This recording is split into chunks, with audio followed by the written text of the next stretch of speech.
Welcome back. I'm Gary Parr, and you are listening to Fiber Talk, the twice-weekly podcast for the fine art, needle, and thread people. And back here, really, in a quick turnaround, Ilke Cochrane of Mabel Figworthy's Fancies. Hi, Ilke. Hello, Gary. It's lovely to be back. Thank you for asking me. Yes, well, I'm glad you're doing it. It wasn't too many months ago, and we talked about you coming back, but then you started the Royal School of Needlework certificate program. I did, yes. And so now, so it's like, okay, you gotta come tell us about this because you're right in the middle of it, and I want to hear what it's like right in the middle of it. So, that's going to be fun. But you posted something the other day. Oh, first we should say Mabel Figworthy's Fancies. Mabel Figworthy's. Explain what the Mabel Figworthy part is. Right. Well, she came about because I really like Flanders and Swan, which is a sort of comic English duo from the 50s and 60s. It's how I met my husband, and not in the 50s and 60s, I hasten to add, rather later. But and they do comic songs, and they're just great fun. You can find them on the internet. Michael Flanders used to do introductions to the songs, which were really quite as funny as the songs themselves. And in one of them, he mentioned a girl named Mabel Figworthy. He said that they'd been on tour to Canada, and Donald Swan, his partner, was coming home with 125 pounds of excess baggage. He said, in the end, we had to leave her behind. And that was Mabel Figworthy. So when I was looking for a name to use on forums and online where I didn't want to use my own name, I picked that one. And so when I started the business, I thought, yeah, might as well. So I did. There we go. With permission. As it's evolved, you've actually are known almost to many as Mabel more than Ilke. Oh, definitely. Yes. I do get emails addressed to Mabel. I'm perfectly happy with that. I rather like her. Yeah. So, no, I think that's the fun part is you have this dual personality thing. Yeah. I do. Yes. I can blame anything that I don't like on Mabel and the other way around. It's a good way out. Perfect. Well played.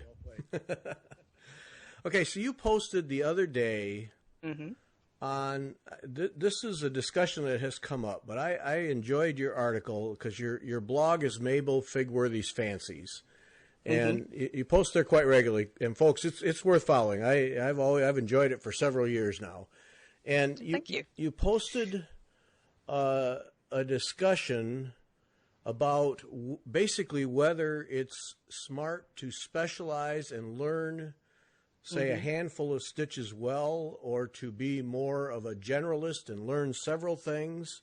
And you just had, and you're one of those who does several techniques, so I relate to you very closely. And yes, you'll try anything, won't you? Darn right I will. Yeah. Put it in front of me. I'll give it a go. But it's just an interesting discussion because I think that the needlework hobby is one area where if you try different things, I think the whole boat gets raised. You actually develop better skills in the technique that you prefer for having tried other things. And I would definitely agree with that. And in a sense, when we say being versatile, of course, it's all still embroidery.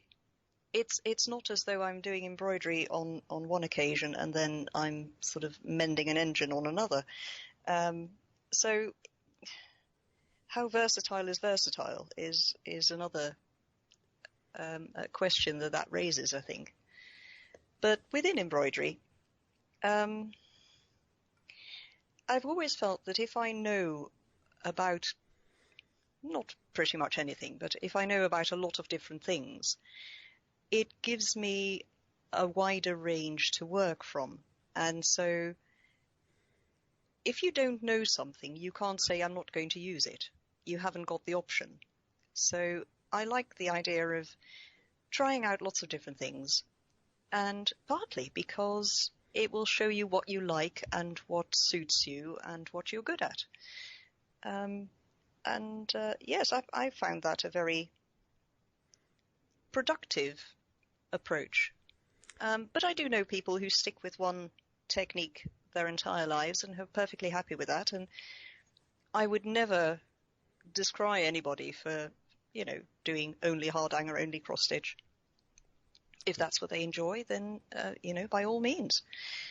But to say that trying everything, the post that you referred to talked about Constance Howard, who set up an embroidery sort of department at one of the colleges of art. And so quite a grand lady in the modern embroidery, and instrumental in, or influential anyway, in people looking at embroidery as an art form just as much as painting or sculpture. So, in that respect, I greatly admire her. Also because she had bright emerald green hair and seemed to be able to carry that off, which is quite a feat in itself. Yeah, that would be a talent, yes. But and so I was slightly diffident at seeming to disagree with her, because she was the one who said, what was it? You don't need to know hundreds of stitches, but you do need to use the ones you do know well. Now that I have absolutely no, the latter bit I have absolutely no argument with. What you use, you have to use well. But then later on she said something about versatility can actually work against your creativity as a textile artist. And there, she and I definitely part company. I don't know about you, but I'm assuming you're on the versatile right. Oh, very much so. Very much yes. so. And see, I see that, just a simple example in your Hardanger work, where the traditional white on white.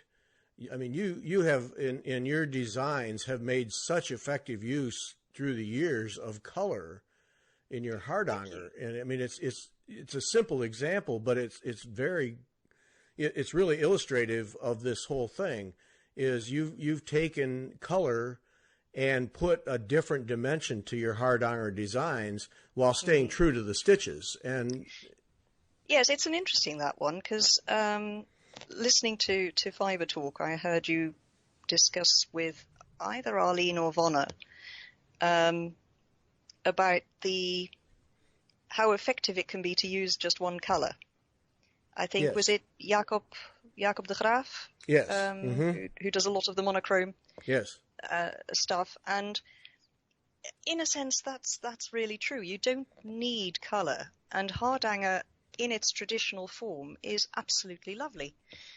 I think I felt that color was my way of sort of making it my own. And I'm very aware that it's not traditional and that purists may very well frown on it. And by the way, if you can hear slightly odd noises, it's because I'm trying to pull a needle through at the same time. And my cloth is very tight in its hoop. Where was I? Yes, traditionalists and purists may frown. And so if I do deviate from a technique, I do try and indicate that. So I did a few pieces of Ukrainian-inspired stitching. They were inspired by Ukrainian whitework, but they are definitely not Ukrainian whitework. I mean, they wouldn't be recognized as such, but they do have a number of the stitches from that technique. Mm-hmm. So in that case, I put just that. I put inspired by Ukrainian whitework. And I have given them Ukrainian names, but that's more as a sort of tribute than pretending that they are, if you like, the original, the real thing. But again, if I'd never stepped beyond the cross stitch that I started out with, I wouldn't have learnt about Ukrainian whitework and the lovely stitches that I can incorporate. If I hadn't listened to Fiber Talk so much, I probably wouldn't have got back to trying out bits of needlepoint. Thank you very much, Gary. No charge for that. Because I really needed something else to do. Yeah, you were bored, right? Oh yeah, terrible. So yes, on the whole, I think it's a really inspiring thing to try new things, if only to find out what you don't like. Yeah. Yeah, well, if we're going to look at this as art, to look at it as art and then always be purists and not ever budge from the original technique is kind of counters the definition of art. You need to explore, you need to try, there needs to be variation and boundary breaking. And yes, gosh, I've never really thought of myself as a boundary breaker. Terribly law-abiding. It's nice to know that I've got this little bit of anarchy in me after all. Yes. You didn't realize it. No, but I mean, we have to do that. We have to do that because, and there's a place, I say that, but there's still a place, and believe me, I am the first guy to sign up for purist, perfect, original. This is the way it's always done because I love that, especially with things such as Hardanger, where it's such an old world technique, white on white. It's what we had at the time, white thread, white linen. I love that history and that tie to it. But if you're going to find new levels, you simply have to break out of that and try other things. And if it involves combining a stitch that doesn't belong with traditional Hardanger, fine. If it involves color, and then you have to try it if you're going to find any new levels. Otherwise, we all stick in our little isolated channels, and the whole thing never goes anywhere. No, that's right. And I tend to think of this as the individual embroiderers at the time. We talk about traditional Hardanger or Hardanger as it is always done. But I bet if you got the embroidery from a dozen different women from the 18th century together, or 19th, and put it together, some of them would favor some stitches, others would favor other stitches, others might have tried a combination that none of the others had ever tried, and probably her friends would say, oh, that's an interesting one, can I take that? And before you know it, that's traditional as well. So I think you have to be a bit careful when you say it's traditional, which tends to mean they did that 100 years ago. But 200 years ago, it might not have existed, or they might have done it quite differently. So I think it's always an evolving thing, any art, but embroidery as well. Yes. Well, and look at how many stitches came out of mistakes. Yeah. People, this is how you do a stitch, and then they do it wrong, but hey, I like this, so I'm going with it. The effect is good, so why not? Right. Well, at the moment, for example, I'm doing split stitch in silk, and with split stitch, you go forward by a stitch length, and then you come up in the stitch, splitting the thread, and then you go forward a bit again, and so on. So it's a bit like backstitch in that you go forward and then backward again, but you split the stitch from below, which is quite tricky because, of course, you can't see where your needle is. Right. So you're working very much on experience. You've got to do it an awful lot, and then you get a feeling for where the needle is and where you're going to bring it up. So people who thought, gosh, this is too much like hard work, then did it slightly differently. They made a small stitch, and then they came up in front of that stitch and went back into it from the top. So they split it from the top, which is obviously much easier because you can see what you're doing.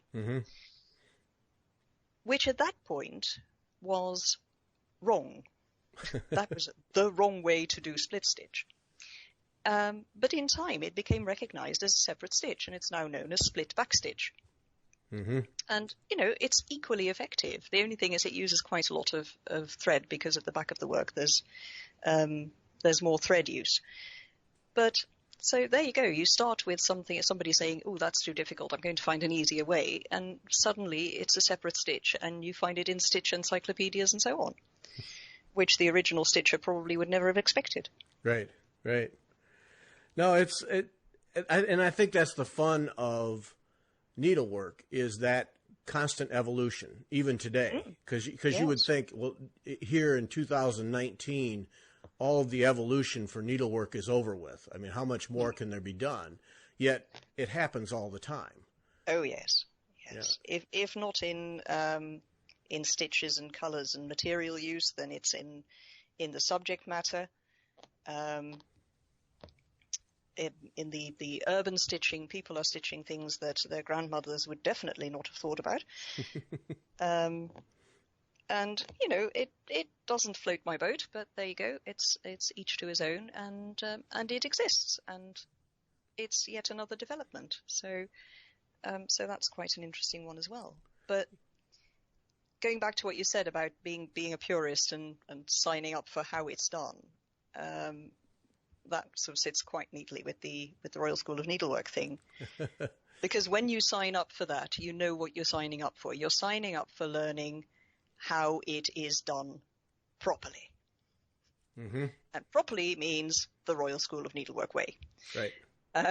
Well, but see, that's what I've said this before. That's what appeals to me, and it is why I would move a small mountain, I think, to take a course from the Royal School, is just to learn that, to get that foundation of how one of the most highly respected operations in the whole hobby, with all their history, this is how they say it should be done.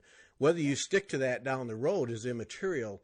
It's that's base. That's very much my point. You learn how to do it, and then when you've got that at your fingertips, you can decide that you want to do it differently, or you don't want to do a particular thing the way they do it, but you know how to do it. And when I was teaching English, occasionally students would start being creative with language, and that in itself, you know, I applaud, and do please be as creative as you like. But I would tell them that it's easier to play with language if you know what you're playing with. So you need to be quite confident in a second language or a foreign language before you can start playing with it. Now, that's not to say that unless you're absolutely perfect in your second language, you're not allowed to play with it. Of course you are. But your language play will be much more effective the better you know that language, whether it's your own language or a foreign one.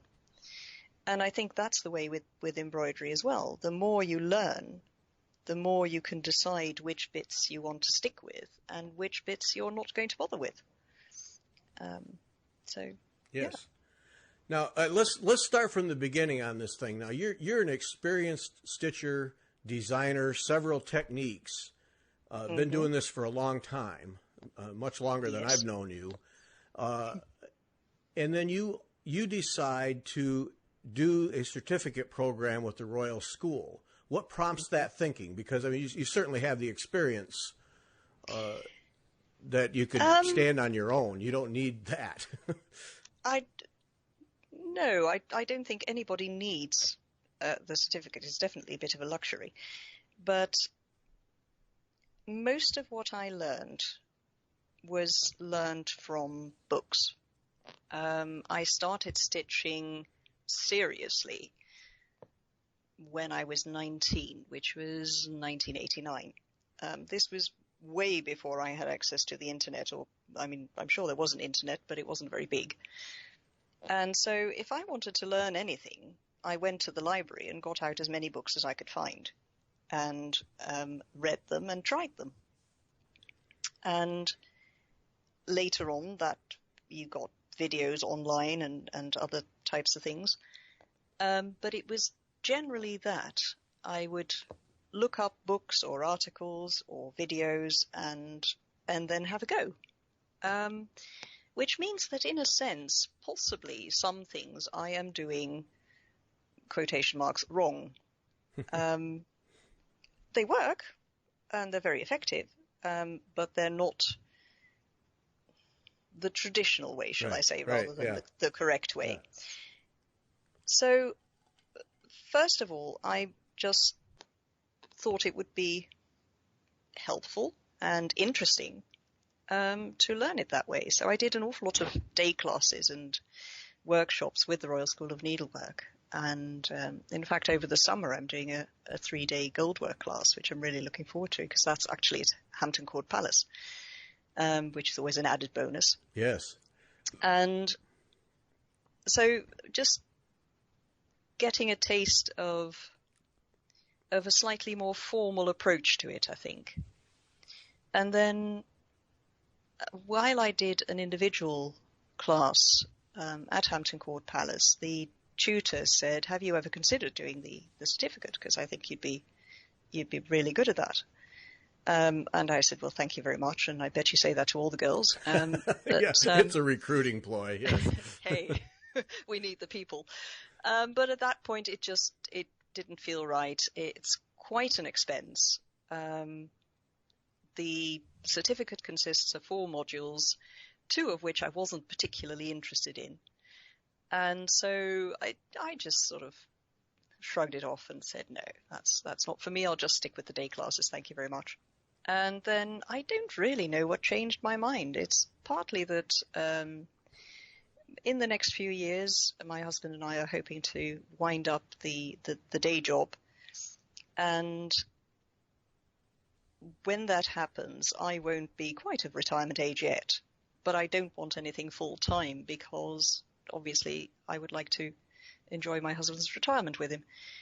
And so I thought, well, if I can up the teaching a bit, just do a bit more workshops and courses and teach possibly a bit spread out further along around the country.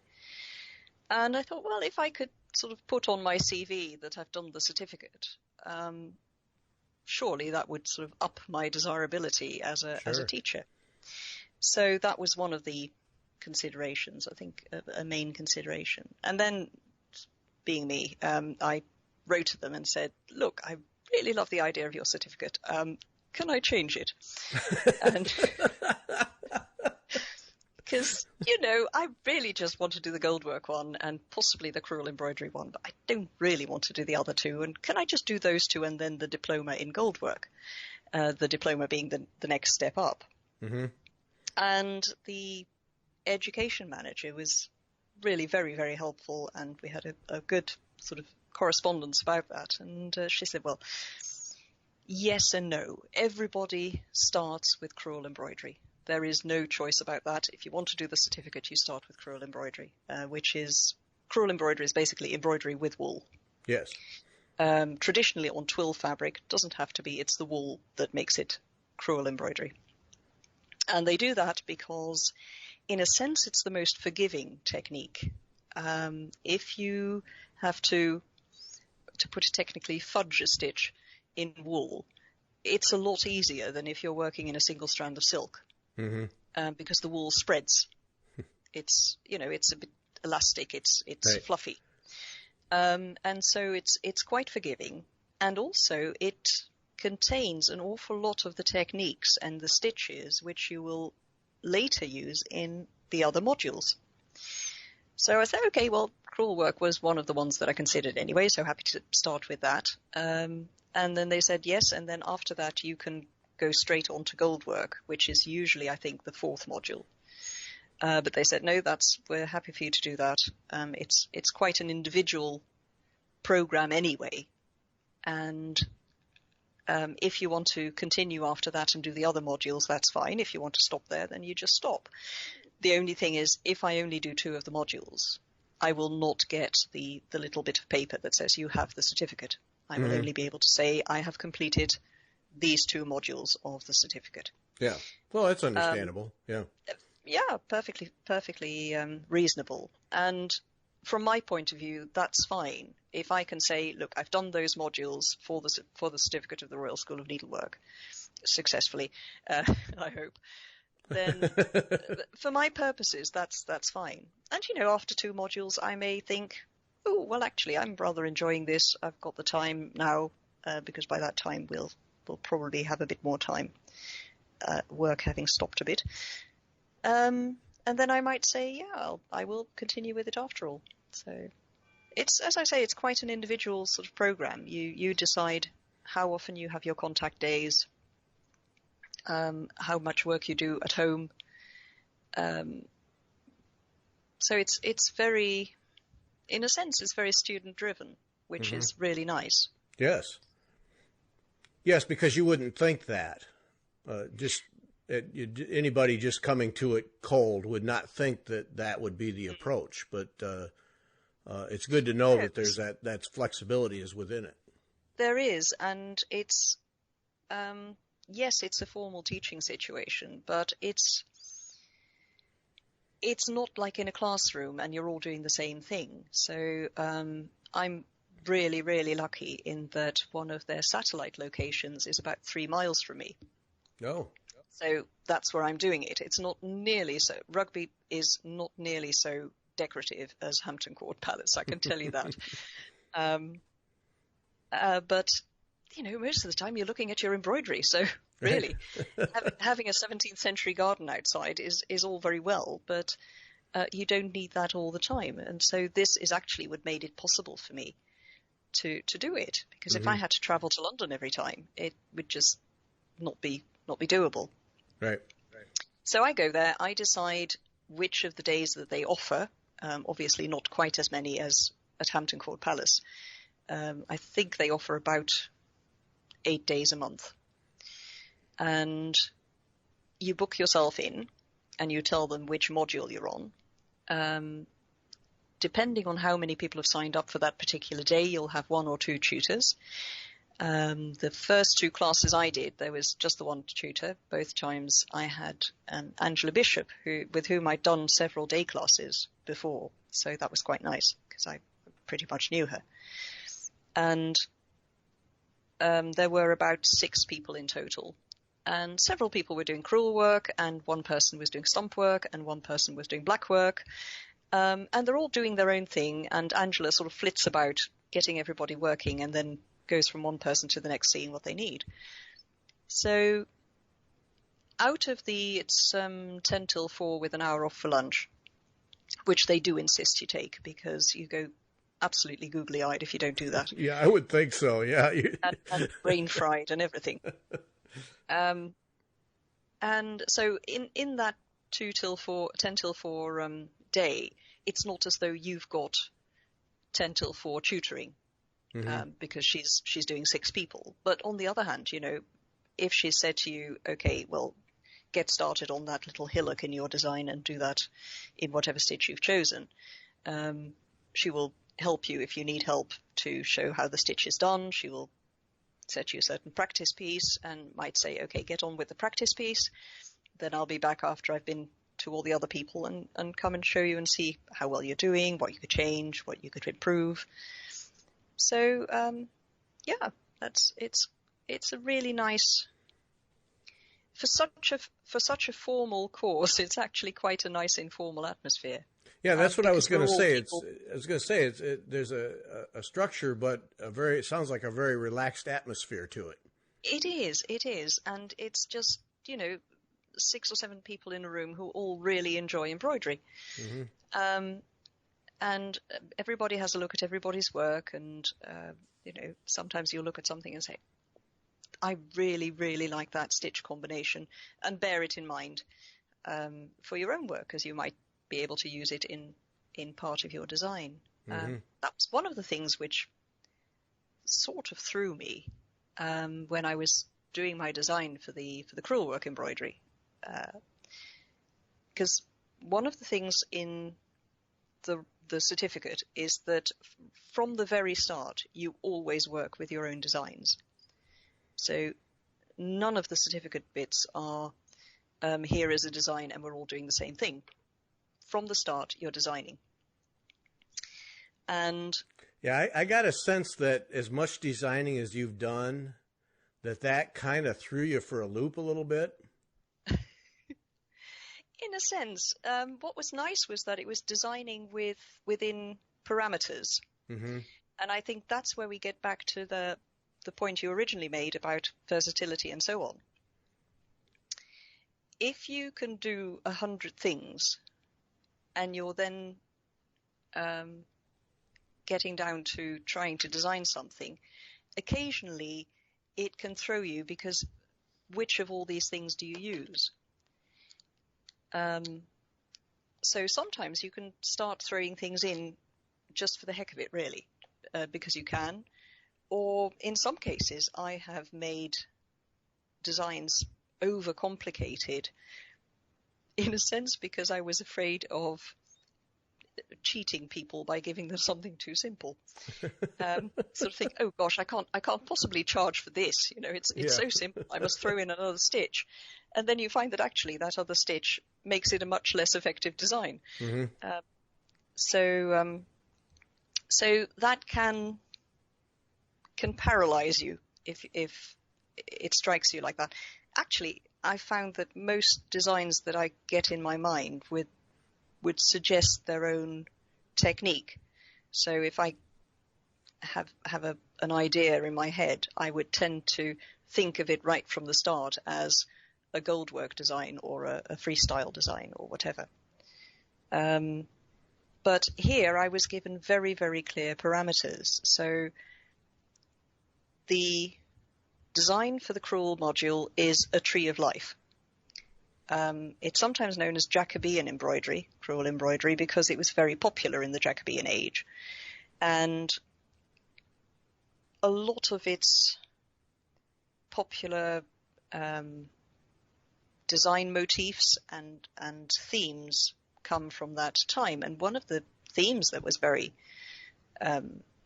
popular in those days was the tree of life, which tended to be very, very stylized, you know, very sinewy stems and trunks, and then enormous leaves and flowers, and completely wrong proportions. You know, you'd have a tiger on a hillock, and then you'd have a rabbit which was about half the size of the tiger. So they're asking you to design something that is within that tradition. And recently they've started giving you another limitation, because I think they found that people were put off by all the possibilities that they had. So they're now saying you get to choose a very limited color palette. Oh. You have 2 main colors, each of which you can have in 5 shades, and you can have 2 contrast colors, which I think also have to be 2 shades of a single family, color family. So that rather concentrates the mind, because as you said about the Hardanger, I'm very much a color person, and so to me I think that was the thing that challenged me most. So in the end, I ended up with turquoise and muted brown with 2 shades of orange for my contrast colors. And I'm still working out which colors are going to go where. Uh-huh. That was another thing which was really surprising. I've had 2 contact days. They suggest 8 contact days for a module and about the same amount of homework. So 8 full days of doing work at home, although you can do more if you want to. So I've had 2 contact days, which is a quarter of my module. Mm-hmm. And I've not actually done a stitch on the actual embroidery yet. Oh, no. And I'm told this is not at all unusual. Oh. So the first contact day was slightly thrown by the fact that I'd moved. I'd made use of a place that became available at the very last moment. And so I started about a month earlier than I'd originally intended, which meant that they didn't have the slate frame there, which was which I'd asked for. I'd asked for their smallest slate frame, and small in this case is absolutely relative. It's huge. And so I was coming there to do my embroidery, and I didn't have a slate frame. I didn't have an embroidery frame. So you'd have thought, well, what do you do from 10 till 4? Actually quite a lot, because there was all the deciding on the colours and working on the design. And so I got most of my design done on that day. That was the first thing I did. Then the second contact day, they did have the slate frame. And then you get into the whole business of dressing the frame, which simply means putting your fabric on it. And I say simply, but it isn't. I think that took me more than half the day. And I am told confidently that over time you get quicker at it, which I sincerely hope is the case. Because at this juncture, it takes forever. Oh my goodness. I mean, so far I've been the sort of person who whacks a bit of fabric into a hoop and then off I go. Right. So this was a bit of a shock to the system, really. But it was interesting, and it was, once you started lacing up the sides and you're working with a bracing needle, which you could probably kill people with if you're not careful. And it's oddly mesmerizing. You sit there pulling the threads through and pulling everything tight and sewing on enormous quantities of herringbone tape. And, once I got it set up, yes, the tension is absolutely incredible. So it's worth it then. Well, I don't know yet because I haven't stitched with it yet. Have actually put a needle through the. But you really do get a very, very tight all the way around. You do. Oh, okay. Yeah, definitely. Now I've got a Millennium frame, and that does really, really good. What I might call vertical tension, so top to bottom tension. Yes. And in fact, for a frame that only holds the fabric top to bottom, the side tension is remarkably good. So when you've got it tightened up completely, if you sort of tap the fabric all the way towards the edge, it's only when you come to the last centimetre of fabric towards the edge that you feel it give, which is pretty impressive. Yes. But this one, of course, it's right to the very edge. It's all, you could, throw a coin on it and it would bounce off. And so I'm looking forward to trying that. What I was really impressed with was some of the people who'd completed their module, and they were taking their fabric off the slate frame in order to mount it. And I don't know if you've done freestyle embroidery, especially if it's quite dense stitching. Very often when you take it out of the hoop or off the frame, it'll start puckering in between your stitches. Because it had this enormously good tension, and then it comes off and it sort of crumples, and you can iron it all you want, but it's not going to straighten it out because of all the dense stitching in between. Right. And with this one, they took it off the frame, and it was just absolutely flat as a board. Really? In between all that heavy, and crewel embroidery, it's sometimes the stitching gets so thick it's difficult to get a needle through. So there are good quantities of wool on that twill fabric, but it was absolutely flat. There wasn't a crease, there wasn't a wrinkle. And so if that's the effect of it, then that's worth everything, isn't it? Yeah, it is. But only for fairly sizable projects. I mean, you wouldn't set it up for a 4-inch square little thing, because that would definitely be overkill. So I'm most curious about the slate frame, because someone has suggested for the Queen sampler that Vaughn and I are going to work on that the slate frame might be an option, because we're trying to decide how to do it. I hope we'll have decided by the time people hear this, because it'll be a couple of weeks. But so I've been curious about the slate frame, so I've been watching very carefully as you put that together, because it looked like it always looks like it's a good challenge just to get set up. And my goodness, yes, it is. and I've heard from in many instances where if this is not a fairly long-term project, don't bother. Well, exactly. Yeah. I would definitely, however good this is, and once I'm done with the certificate, I'll have the slate frame, so I might as well use it. I think I might use it for, say, fairly large gold work, because I've done some gold work projects where I did get that puckering, because gold work, of course, is quite heavy materials, right, on your fabric, and so I got that puckering and rippling in between your stitches when you take the tension off. So if the slate frame can cause that not to happen, then I would be very tempted to use it for that sort of thing. But I'm not sure it would definitely not be my go-to frame. But that's partly because I'm on the whole a small project girl, so it's simply not worth it. Because you had to not only the frame, and you said you have a fairly small one, but then you got to hold it with something. So you went through a couple of hoops just to have a trestle. Yeah. Yeah, Yes.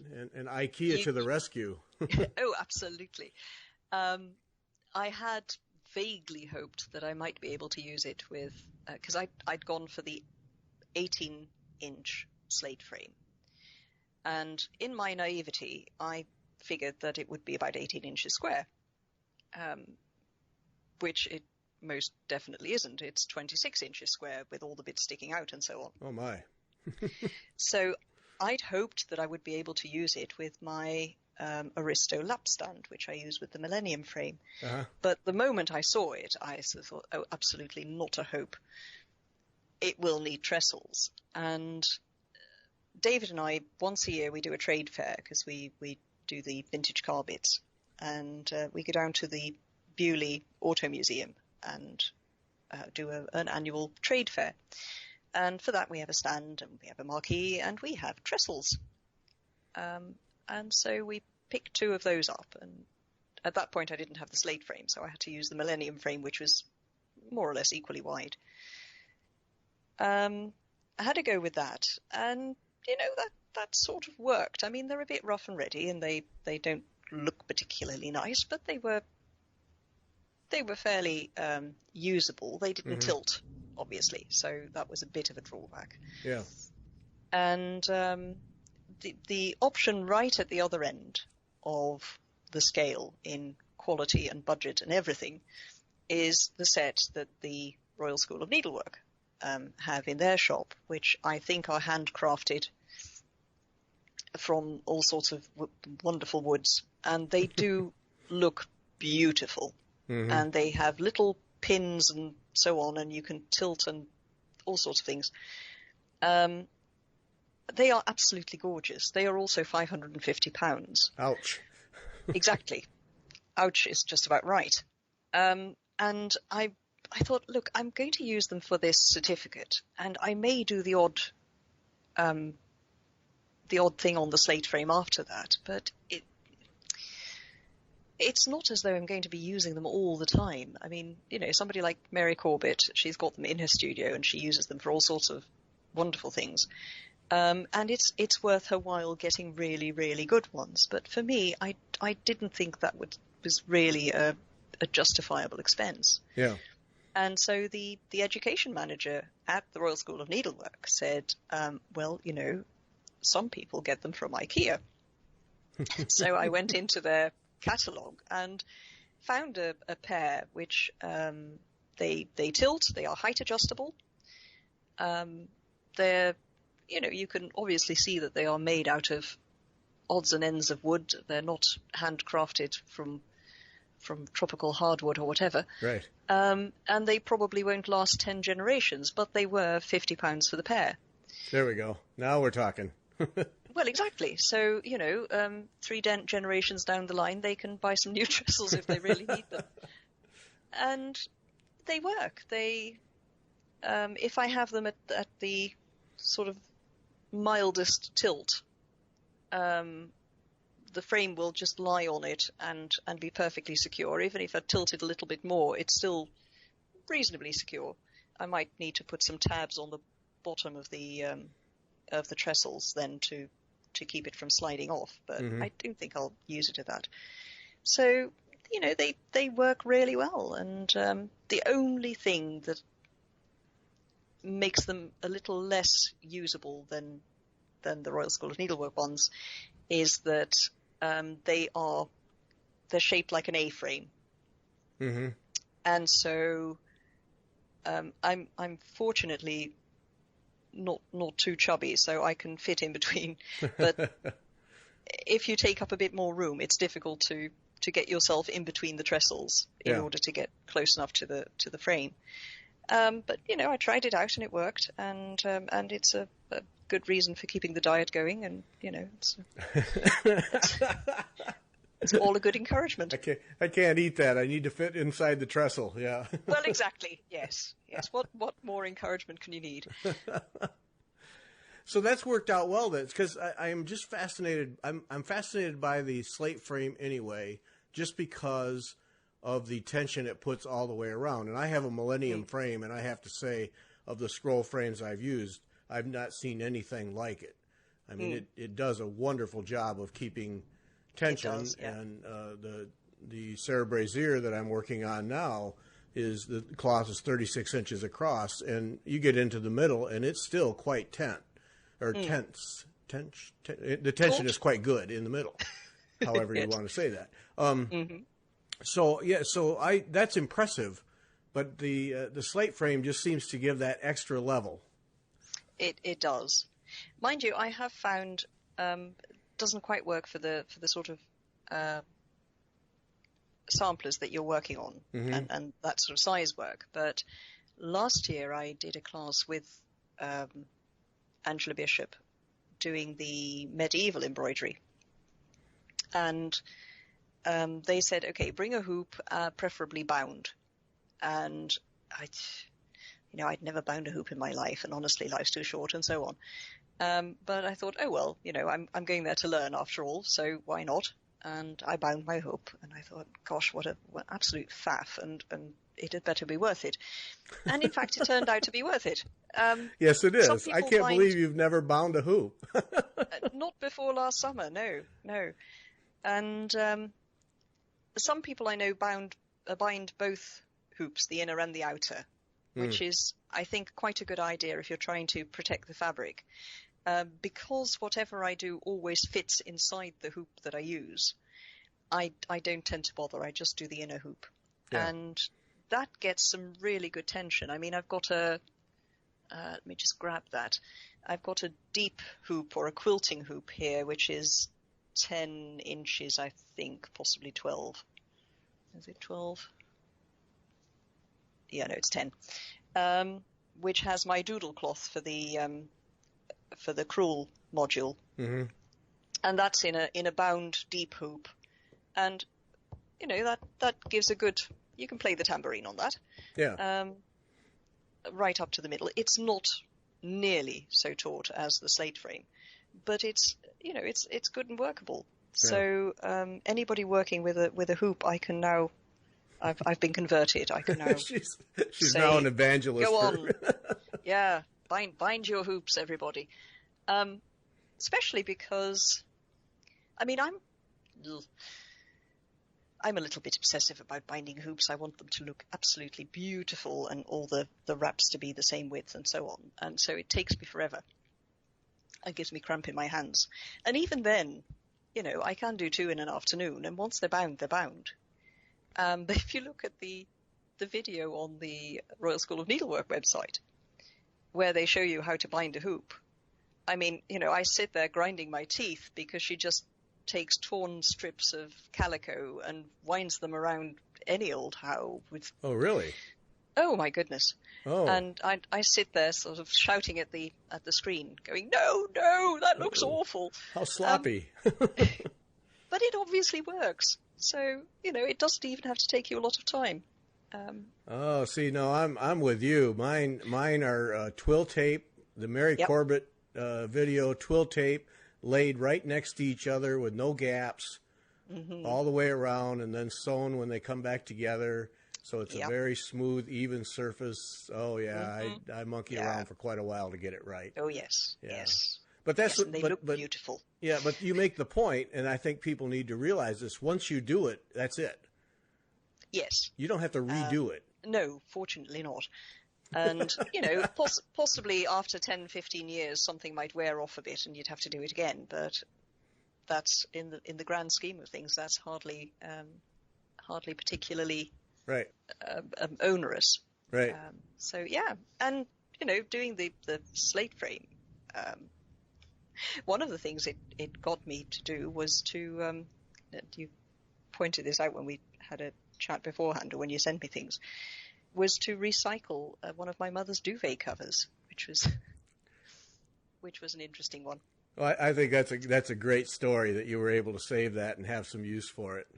It is lovely because when my mother died 3 years ago, I had to clear out her flat, and she'd been in that. It was a rented flat, so we only had about 2 or 3 months. She'd been in that since 1973.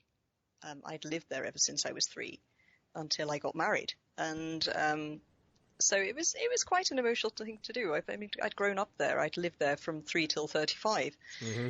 And but whatever I was going to take, I was going to have to take back with me to England. And so that was, what do I take? What do I leave? What do we give to charity? And some of the things that I could take, because they didn't take a lot of space and they were useful, were some of the duvet covers. And one of them I really liked. It had flowers on it. And I got it home and I found that actually some of the seams had gone. So I hand sewed them together. And we got another 3 years of use out of them, which was lovely. And then they were on the bed, and I tried to make the bed, and suddenly it just went because the fabric was disintegrating. I thought, okay, well, there's no way I can save those as a duvet cover. What on earth am I going to do with them? Rag bag, throw them away. And it just didn't feel right. And then that was just the time when I was dressing the slate frame at my second class at the course. And the other stitches, they all had flaps of tissue paper, 4 flaps of tissue paper attached sort of north, south, east, west, which they then folded to leave open a little square of the fabric that they were actually working on. And so it kept the rest of it clean because your hands are resting on it and so on. And but one lady had actually made slightly more durable flaps out of calico. And so she just pinned those to the 4 sides, and then when she was done with this, she could take them off and reuse them for the next project. I thought, oh, that's a really good idea. I'll do that with the duvet cover because there's plenty of fabric that's still usable. Except I could see this taking some time because I do not do sewing machines. So I was going to do this by hand. And then my mother-in-law came to stay, and she has been a quilter for years and years and years, and there's nothing that she doesn't know about sewing machines. So I suggested a bit of mother-daughter time, and we set to, and in an afternoon we had these 4 lovely flaps from the duvet cover, which I can now use, and they'll remind me of my mother, and they'll remind me of my mother-in-law, and it's all rather splendid. No, that's really great that you were able to repurpose those, and now almost better, I think, because as you're stitching, they're right there. Yeah, memories are right there, and that's just a lovely way of reusing them. That's fantastic. So, all right, now we got to get on to some of your designs, and Ilke is offering a discount, so we want to make sure we get to that too. But so now that you're into this certificate program of distance. Still going strong, more enthusiastic, a little frustration. How have things gone? Slight frustration in that I would like to spend more time on the certificate, and most of my stitching time comes of an evening because we have the day job, we run a business, and so it's generally after dinner, which means I don't really get started until 8 at the earliest, and very often not until 9, which is not exactly the right time to start something as challenging as that, because you need to be wide awake, and preferably you need a bit of a run at it, not sort of 10 minutes here, 10 minutes there. So I'm finding that quite challenging to fit in, and in fact today, the boss very kindly gave me the day off, so I did some work in the morning, and then I had a good run at doing a lot of practice for the piece, a lot of doodle cloth work. So that was really good. Mm-hmm. But of an evening, I sort of do my own stuff, which is generally smaller anyway. Yeah. And so that works quite well. It doesn't fight, if you see what I mean. The certificate is definitely a separate thing for which I have to find extra time, but it doesn't really eat into what I would normally do. Mm-hmm. So, I still find myself coming up with ideas, and I'm not really looking for them. They just sort of come, and sometimes they come from quite unexpected places. I was going to see a friend, and she does a lot of craft, and she paints little pebbles as owls. So they're about what, 2-3 centimeters tall. They're Mm-hmm. quite tiny, and they're the usual sort of oval, smooth pebble shape. And she paints little owls on them. And I had just chosen my colours for the certificate, which was, as you may remember, turquoise, muted browns, and a bit of orange. And one of her favourite owls she showed me was in turquoise, muted browns, and some orange. And I thought, ooh, now there's a thought. So I had a bit of a go, and so now there's Who Me on the website, which is the latest one that I put up, which is a little owl based on that pebble, but also including he's got little claws. I call them toes, but they're claws really, which the pebble owl doesn't have because pebbles are smooth and oval. But when I did my first RSN class, one of the ladies there was just getting towards the finishing stages of her cruel module, and her tree of life had an owl in it, and the owl had little claws made out of bullion knots. Oh. And I said to her, that's really effective. Do you mind if I take a picture of it and possibly use it in something or other? I knew there wasn't going to be an owl in my cruel piece, so that was fine. And then suddenly this owl pops up, and I think, oh, well, he just needs to have these bullion toes. Mm-hmm. So he's got those, and he's got a branch to sit on because he looked a bit silly having toes with nothing to grab hold of. So there he is. I've done him in 2 versions, in Cruel Wool and in Madeira Lana, which is a slightly thinner wool acrylic blend. So that's the latest design on the website. Yeah, those are cute. And folks, I'll put a slideshow of some of these designs on the page for this podcast, and then obviously on the FlossTube video. Then they'll show up somewhere along the way in the podcast. But yeah, they're cute. Are they the designs? 4 inches tall? And I don't do metrics, so. Oh gosh, much smaller. So very small then. The owl comes in 2 sizes, and the bigger one of the 2, if I can use the word big in the context, is 4 centimeters high. So not even 2 inches then. No. Oh, okay. So it's really card sized. So these are just quick, put together, cute little things. That's fantastic. Yeah, quick, relatively speaking, yes. I mean, right. I do. I mean, you're an embroiderer yourself, so you'll have some idea of what sort of time that takes. But I do find that people look at it and say, "Oh, isn't that cute? Could you make me one?" And I'd say, "Well, yes. It does take me several evenings." Yeah, these. Yeah, really. I said quick, but yeah, these aren't going to go together in 2 hours. No. No, but on the other hand, it's not a Sarah Brazier sampler. Right. By no means. It is. Yeah, they're nice in between sort of projects. And I'm hoping to possibly turn it into a workshop. So in a little over a week's time, well, it will have happened by the time this goes out. I'm doing it as a little private workshop with a few friends who like to do crafty things. One of them works in a school, and each of the classes has an animal for their mascot, I suppose you'd say. And one that she's responsible for has an owl. She said, "Oh, well, they need that one because we've got lots of ceramic owls and so on all around the classroom, but we haven't got an embroidered one." So she's coming and going to embroider one herself. All right. Well, that's the fun thing about so many of your designs is you make use of needlework for cards, for greeting cards or whatever. You make an awful lot of that and have through the years. And I always think it's a unique niche and fun.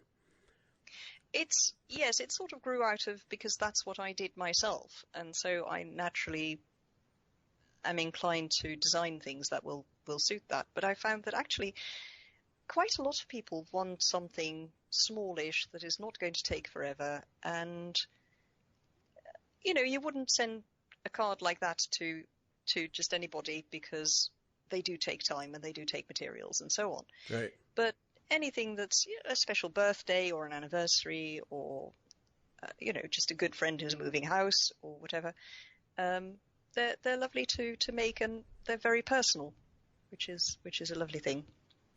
Yep, they are. Now you've got several new Hardanger designs, and they're not new Hardanger designs. I may have misled you when I sent you the pictures. I simply meant they are different pictures from what I sent you before. So they're not actually new.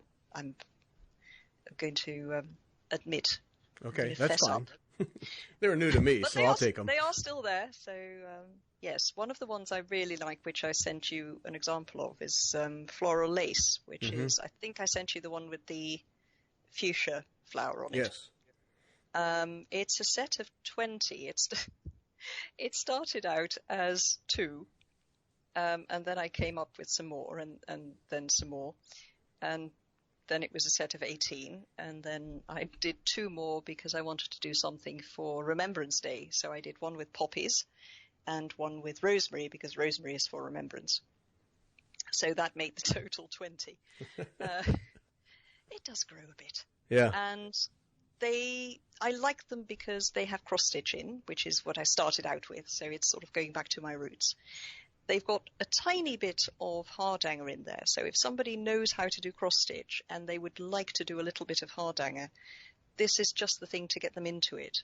And it also shows that even with a teeny bit of cut work, it looks really effective and really quite impressive as well.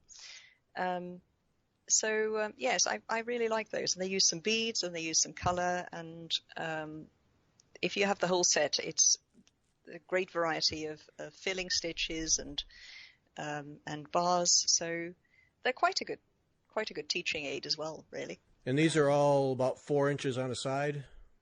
I'm going to have a quick think now because I haven't got them with me, but about that 4 or 5 inches 4 or 5 max. Inches, yes. Yeah, and I will just say I first got exposed to Hardanger through Ilke and a couple of her stitch-alongs, and all of her designs in those were about that size. And right. it's wonderful because you can finish them, they're approachable, and like she said, you do get to do like this floral lace thing. I mean, there's some cross stitch, there's some beadwork, there's just a little bit of Hardanger, so you can just get your feet wet, and you end up with a nice little piece that doesn't take forever, and you learn some techniques. And if you're a cross stitcher, you still have that home base of comfort. And that's what I've loved about these little Hardanger designs you do is they are very approachable, and you can get just enough out of them. And there's color in them. You put color in, and it's very easy to change the colors to something you like. Yep. And instructions are good, and you can just go through it, and you end up learning a new technique without it being painful or testing or anything like that. And you just get just a little bit, and then you have others that have a little bit more, and it's they're fun to do. Takes you along. Yeah, thank you. Yeah. Well, what you said about instructions, one of the things, because I used to learn everything from books, instructions were, of course, very, very important. Because you just have to make do with what it says in the book. You can't ask the author what they meant with this or that or the other. And I found that some of them were extremely frustrating. There was one book which otherwise was, perfectly good book, learnt a lot from it, but it showed you 4-sided edging, which is a really good way of finishing off a small item because it gives you a really durable edge. You can pull it and it won't come apart, and it's great for making little patches or coasters or whatever. And it showed how to do it along the straight edge, and then it said, then turn the corner. This is like recipes which tell you cook until done. Right. They are infuriating because it didn't say how to turn the corner. And actually, it's quite complicated. And I worked it out after a while. But when I started using that stitch in my own designs, I wrote the instructions specifically to say, this is how you turn the corner. Yep. Because it had frustrated me so much, I didn't want people who got my chart packs to feel the same. And so, this is a call to anybody who buys any of the chart packs. If there's anything in there that you think, yeah, that could be a bit clearer, could you please tell me, because I will rewrite it. Because what I really want is for people to be able to pick that up, even if they've done no Hardanger before or no freestyle embroidery or whatever it is they pick up, and to be able to do it from the instructions. But I do always say in workshops as well, they all come with the aftercare package, which means you've got my email address. Drop me a line if there's anything that you don't understand, and I'll try and work it out with you. Right. All right, one more. This one just really catches my eye to the point where I may just do it. And that's the Bible cover, or the book cover. Such an elegant piece, and you stayed with white on white. I sort of. It's actually, you can't tell, but it's a really, really light blue. And it is. It uses Caron threads. And I think that particular shade is called Moonshine or Moonlight or something like that. Well, there isn't much color to it, is there? Wow. It is very, very light. And so that was just about as close to traditional as I got. And that is the reason it's called Lviv, Lviv, is because it's one of the Ukrainian-inspired pieces. And I named them all after something Ukrainian-based, Lviv being one of the main cities there. So yes, that's based on Ukrainian whitework. That's the version, the one I gave you the picture of is the version in pretty much white on white. I did the same thing in a variegated, very colourful variegated thread on cream. And you can't tell from the picture, but actually if you turn the Bible over, that's the other half of the cover. Oh. And if you go to my website and go to the gallery, there's a gallery of sort of finishes and things. You'll see both sides there. And it's remarkable how different they look. And very recently I did a design of mine called Cross My Heart, which originally was done in variegated Caron threads, pinkish, yellowy pinkish and sort of strawberry colours on white. And then in an exchange, I was given a lovely piece of hand-dyed fabric in the brightest fuchsia pink that you can think of, and all sort of mottled. And I thought, it's lovely, but what on earth am I going to do with it? Because it was really, really striking. Mm-hmm. And so I did the Cross My Heart design in bright white on this very bright pink. And it works. But gosh, it looks completely different. So I haven't actually put that on the website yet, but I will as a contrast, just to say you don't have to stick with the colours I tell you. Right. Experiment, and it will look completely different. You can make it your own. Yeah. Well, this Bible cover, there's such an elegance to it. It really is beautiful. Thank you. Yeah. Yeah, one of my favorites, I think. Yep. All right, so we got to wrap this up. Man, I tell you, I hate that. Now you're going to have to come back, and we're going to have to do more. So that's how it works. So for people who are interested, just Ilke has been kind enough to offer a 10% discount on anything digital on her site. So anything you can download on her site. And then you can get 10% off on one item in the tools and kits section. So as she described it, anything that requires postage, you can get 10% off of one item. You can order 10 items, but just 10% off of one. And I highly recommend, especially if you're going to do Hardanger, getting a pair of her squizzers, which are definitely my favorite tool, I must say. Yes, yeah, because cutting the fabric with those things is so much easier than regular scissors. It's worth owning, and you know I've owned those now for quite a while, and I have found more uses. I keep them by my stitching all the time because I find them to be useful for things other than Hardanger. They're very, very handy thing to have. They're quite versatile. I think originally they were designed for people with arthritis who couldn't get their fingers into ordinary scissor holes, finger holes. And so they're quite useful for that as well. Just a little clarification. You say anything you can download. You can't actually download things from my site. If it was automatic downloads, I'd have to charge VAT, which really? I know.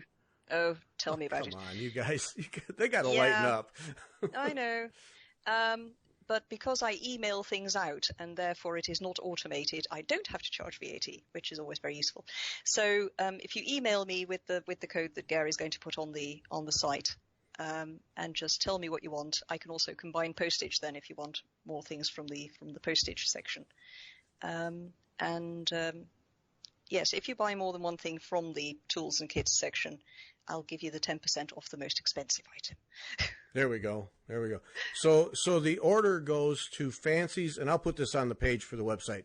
The order goes to Fancies, FANCIES, at mabelfigworthy.co.uk, and your code is FiberTalk10. And right. you send the email with the order to Ilka, and then she'll take it from there and email you the pieces or ship them or however it needs to be done. And the offer is good through the end of July, so 2 weeks of time to take advantage of this. And lots of, folks, I mean, I'm just going to do a little sales pitch for Ilka here. Lots of little designs that go in little frames on cards, and then you still have the cards. You can buy the cards that are already cut out to put them in. And you can, yes. Unfortunately, my regular supplier has been taken over by somebody else, and so they are still finding their feet a bit, but they should be sort of getting up and running a bit more. They're called Craft Creations if you're in the UK, but there's bound to be places in the US that do them as well. I would think so, yeah. Or you could just cut your own. Right, yeah, that's always an option. But lots of little things like that, little projects you can take with you that you can make into all manner of things, including that Humi owls. Those look like fun, yes. Yep. Yes, they were great fun to do, I must say. Yes. And just one thing I'd like to say is that I have decided to go on with the Sull, another stitch along. Yes. But this one's going to be freestyle. It's going to be a tree of life, even though I started it long, long before I even thought of doing the Royal School of Needlework class. And I'm going to put that up on the 1st of July, so that should be up by the time this goes out. So that would be a 6-month or 12-month? 10 installments. So it's going to run from January to May, end of May, starting January 2020. And yes, you're going to be learning all sorts of stitches, and I'll make sure that quite a lot of the installments will have 2 or 3 different versions that you can try, and you'll be learning lots of surface embroidery stitches, or practicing them if you already know them. And, so available to sign up in July? No, not yet.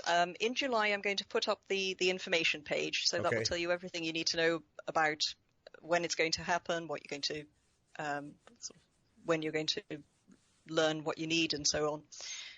So that's the initial information page, and sign up is going to be probably towards November. If anybody wants to sort of sign up for being told about it, then by all means drop me an email and I'll put you on the list. Excellent. And I'll put a link up for that. And I will just, again, I'll just do a sales pitch. She does a wonderful job with these stitch along progressive things.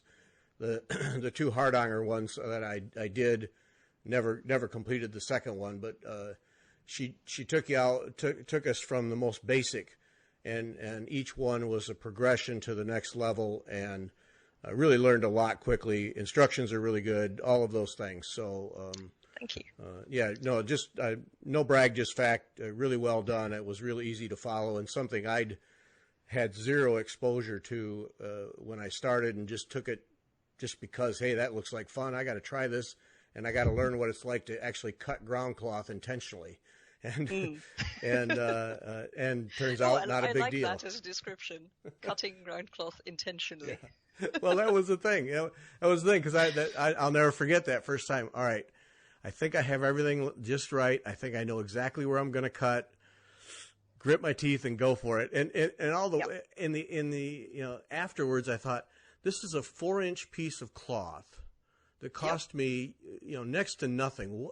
What am I sweating over? But well, it was one of the reasons why I wanted to keep it small, because if a lady at one of my stitching groups is doing a tablecloth. She's been working on it for 3 years. It's enormous, and you do all the surface embroidery before you start the cutting. Oh, just imagine having worked on that for 3 years, and then your final cut goes wrong. You really don't want that as your starting thing. So so these small ones are just the right size to have a go. And if something does go wrong, no great loss. And actually, there's very, very little that you can't in some way salvage. Right. Well, that was just it. I'll never forget that first time I cut. I don't know. It's just one of those things that's just ingrained in me. But I had made up several pieces of cloth all the same size, so I had one for each month. And when I got done, and it went well, but when I got done, I thought, why was I so worked up? There's this stack of cloth over here. I just do another one, and it would have been fine. But so that it's a great way to learn. It really is. Thank you. Yeah. Okay, that's the only pitch. That's the end of my sales pitch for Ilka right there. well, it's much appreciated. Thank you. All right, we got to end this thing. Ilka, thanks so much. Always good to chat with you. Yeah, thanks for having me. All right, thanks for listening. Remember now, hashtag Fiber Talk made me buy it gets you off the hook if you spend money. And please mention when you do that you heard about it on Fiber Talk. And if you're interested in sponsoring a show, let me know. Thanks, Ilka, once again. Always fun. Thank you.